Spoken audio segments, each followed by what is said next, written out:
Hello students, आज हम पढ़ेंगे कि इलेक्ट्रोड पोटेंशियल इम्पॉर्टेंट क्यों है। क्योंकि यही इलेक्ट्रोड पोटेंशियल हमें ये बताता है कि इलेक्ट्रॉन देना कितना इजी है, इलेक्ट्रॉन लेना कितना आसान है, ऑक्सीडेशन की टेंडेंसी कितनी है, रिडक्शन की टेंडेंसी कितनी है। ये चीज़ें हमें इलेक्ट्रोड पोटेंशियल से ही पता चलती है।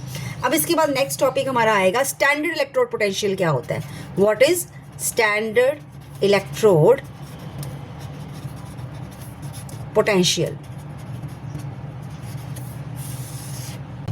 अब यहाँ पे एक और क्वेश्चन अराइज होता है कि इलेक्ट्रोड पोटेंशियल कंसंट्रेशन पर डिपेंड करता है या नहीं करता है। अगर कंसंट्रेशन चेंज कर दें तो वैल्यू भी चेंज हो जाएगी। इसीलिए कंपैरिजन के लिए हमने स्टैंडर्ड कंडीशंस फिक्स कर दी। जैसे कि स्टैंडर्ड कंडीशंस क्या रख दी कि कंसंट्रेशन 1 मोलर होगी, प्रेशर 1 बार होगा, टेम्परेचर 298 केल्विन होगा। और इन्हीं कंडीशंस में जो हम इलेक्ट्रोड पोटेंशियल मेजर करेंगे उसी को बोलेंगे स्टैंडर्ड इलेक्ट्रोड पोटेंशियल। तो स्टैंडर्ड कंडीशंस कौन कौन सी रही? कंसंट्रेशन 1 मोलर, प्रेशर 1 बार और टेम्परेचर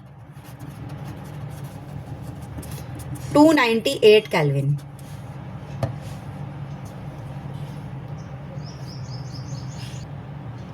तो इसकी डेफिनेशन का क्या लिखेंगे हम?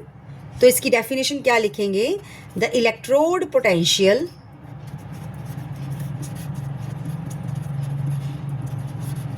measured under standard conditions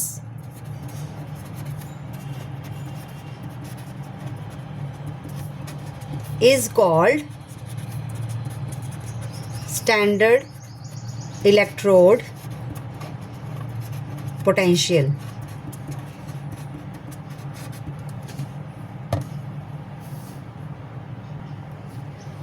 अब एक प्रैक्टिकल प्रॉब्लम यहाँ पे ये आती है कि हम किसी एक इलेक्ट्रोड का पोटेंशियल डायरेक्टली मेजर नहीं कर सकते हैं। हम सिर्फ 2 इलेक्ट्रोड्स के बीच का पोटेंशियल डिफरेंस मेजर कर सकते हैं। तो साइंटिस्ट ने क्या किया, एक रेफरेंस इलेक्ट्रोड चूज कर लिया जिसके रिस्पेक्ट में हम सब इलेक्ट्रोड्स के पोटेंशियल को मेजर कर सकते हैं। अब इसको नाम दिया गया स्टैंडर्ड हाइड्रोजन इलेक्ट्रोड। इसको क्या बोलते हैं? स्टैंडर्ड हाइड्रोजन इलेक्ट्रोड, जिसको बोलते हैं SHE। No this is the reference electrode. अब इसकी कंस्ट्रक्शन में क्या होता है, एक प्लैटिनम इलेक्ट्रोड यूज की जाती है, दूसरा प्लैटिनम ब्लैक कोटिंग होती है, हाइड्रोजन आयंस की कंसेंट्रेशन 1 मोलर होती है, हाइड्रोजन गैस 1 बार प्रेशर पर पास की जाती है और टेम्परेचर 298 केल्विन रखा जाता है।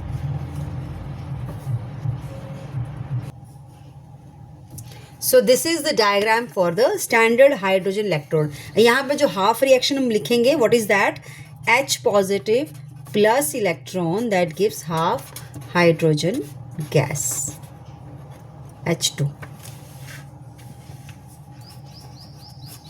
Standard potential of the standard hydrogen electrode वो क्या होगा? साइंटिस्ट ने अब कन्वेंशन के रूप में SHE that is standard hydrogen electrode का पोटेंशियल मान लिया कि वो 0 है, दैट इज 0.00 वोल्ट।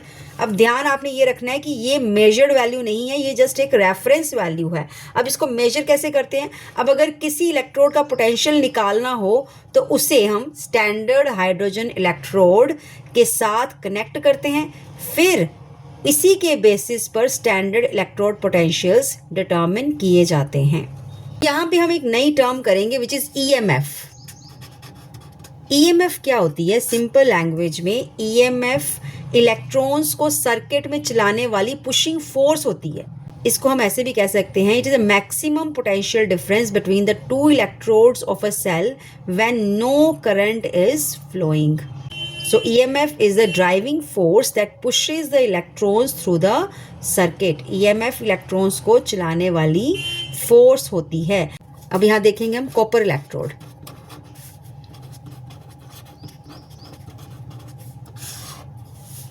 और एक जिंक इलेक्ट्रोड।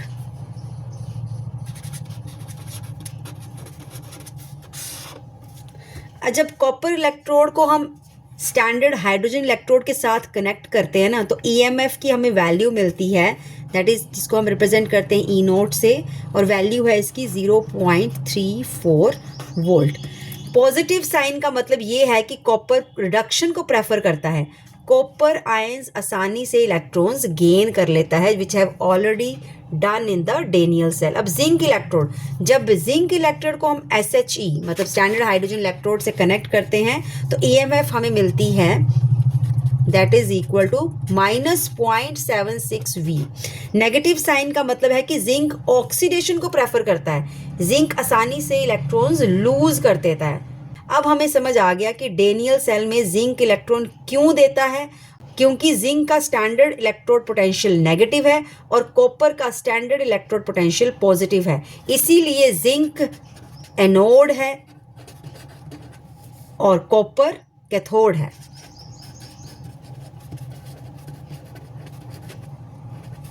और जिंक पर हमें ऑक्सीडेशन करता है, और जिंक ऑक्सीडेशन, कॉपर रिडक्शन। अब सेल की ईएमएफ कैसे निकालेंगे हम? सेल ईएमएफ कैलकुलेट करने का फॉर्मूला है E naught cell that is equal to E naught cathode minus E naught anode. Values put करेंगे 0.34 minus 0.76 which comes out to 1.10V। यहाँ इंपॉर्टेंट कंक्लूजन क्या निकलता है कि जिसका इलेक्ट्रोड पोटेंशियल ज़्यादा पॉजिटिव होता है उसकी रिडक्शन टेंडेंसी ज़्यादा होती है, जिसका इलेक्ट्रोड पोटेंशियल ज़्यादा नेगेटिव होता है उसकी ऑक्सीडेशन टेंडेंसी ज़्यादा होती है।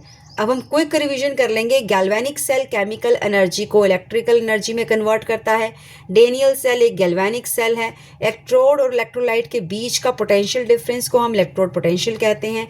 स्टैंडर्ड कंडीशंस क्या थी? 1 मोलर 1 बार 298 kelvin. Standard hydrogen electrode reference electrode है।